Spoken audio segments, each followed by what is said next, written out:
Welcome back everybody. In today's lecture we are going to focus on how the examiner grades and marks your IELTS writing task 2 essay.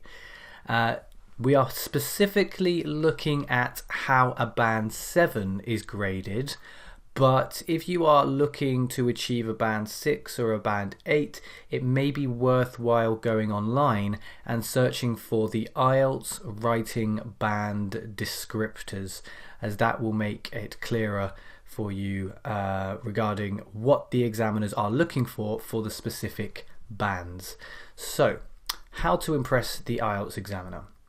Now, IELTS writing is assessed in 4 different categories, and each category contributes an equal percentage to your score. Now, there are 4 categories, each making up 25% to make 100. The first is task response, also called task achievement. The second is called coherence and cohesion. The third is called lexical resource, and the fourth is called grammatical range and accuracy. And what we're going to do in this lesson is to look at each of these categories in detail and how we can score a band 7 for each one. So let's get started on task response. According to the official band descriptors, to achieve a band 7 and above, you must address all parts of the task, present a clear position throughout the response, and present, extend, and support your main ideas. Now, what does that mean in plain English? Basically, write about everything in the question. Try to address all the key words. Make it clear what your opinion is. Even if you are not sure about your opinion, you can say that, I do not fully agree with this, or I do not fully disagree with this. Develop your ideas and arguments, explain your point, say why your points matter, and give examples to help the reader understand your ideas better. How about coherence and cohesion? Again, band 7. You must logically organize information and ideas. There must be a clear progression throughout the response. You must use a range of cohesive devices appropriately and present a clear central topic within each paragraph. Let's break that down.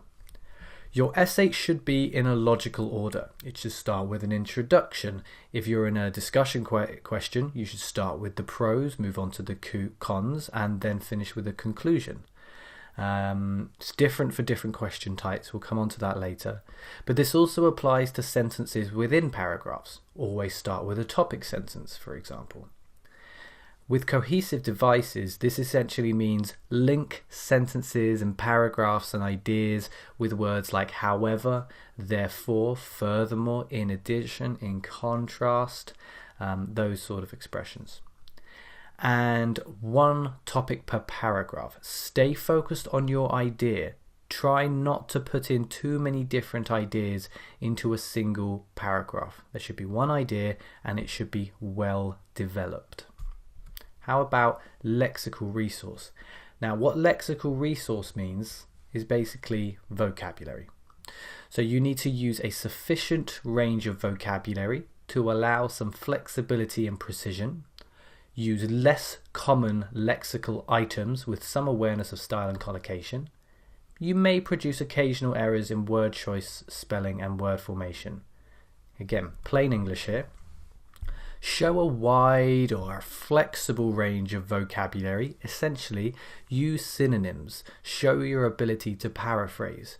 And be precise. Try to avoid words like nice or good. Good in what way? Good as in effective, or good as in morally sound. Use less common words and phrases. So less common lexical items is just less common words and phrases. And show that you know how these words fit together. This is called collocation, something that we look at later in the course. And as you can see, you can make a few mistakes with your vocabulary and still score a band 7, but do try your best to be accurate. Finally, let's look at grammar, grammatical range and accuracy. The range is very important. You must use a variety of complex structures. You must produce frequent error-free sentences, and you must show a good control of grammar and punctuation, but you may make a few errors. Again, plain English here. Use a range of sentence types and word orders. You can use simple sentences too, but do use a range of sentence types. We'll be looking at this later in the course, of course.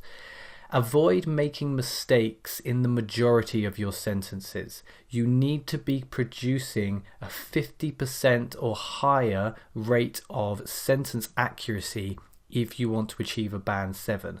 This is where most candidates fail in this regard. Finally, use commas, colons, and full stops, and semicolons, and question marks, and apostrophes appropriately. Demonstrate that you are comfortable with grammar and punctuation. And yes, you can make a few mistakes, but again, do try your best to be accurate. So, a quick summary. What are the 4 band descriptor categories? Task response, coherence and cohesion, lexical resource or vocabulary, and grammatical range and accuracy. And what are we trying to do for each band descriptor category in order to achieve a band 7? Well, with the first one, task response, address all parts of the task, clearly show your opinion, develop your ideas, explain and support these ideas, and use examples to help the reader understand. As for coherence and cohesion, you need to order your essay logically, link sentences and paragraphs together with cohesive devices or transitional words, write about one topic only in each paragraph, and stay focused on the task. With regards to lexical resource, you need to show a wide range of vocabulary. You need to be precise with your language. Try to use less common words and phrases and show your understanding of collocation, and aim for accurate spelling and word formation. Finally, we come to grammar. We need to show a range of grammar, both simple and complex. Avoid making too many grammatical mistakes. Use punctuation accurately, and try to aim for a 50% or above rate of grammatical sentence accuracy. The aim of this course then is to help you to achieve each of these criteria.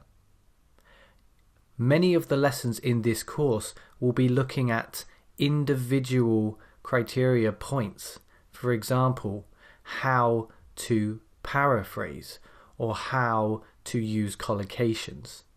So each of the lessons in this course is designed to help you achieve band 7 according to the band descriptors. And we will be looking at some skills which are not mentioned in the band descriptors but will inevitably help you as well. So let's continue with the course and find out exactly how we can achieve band 7.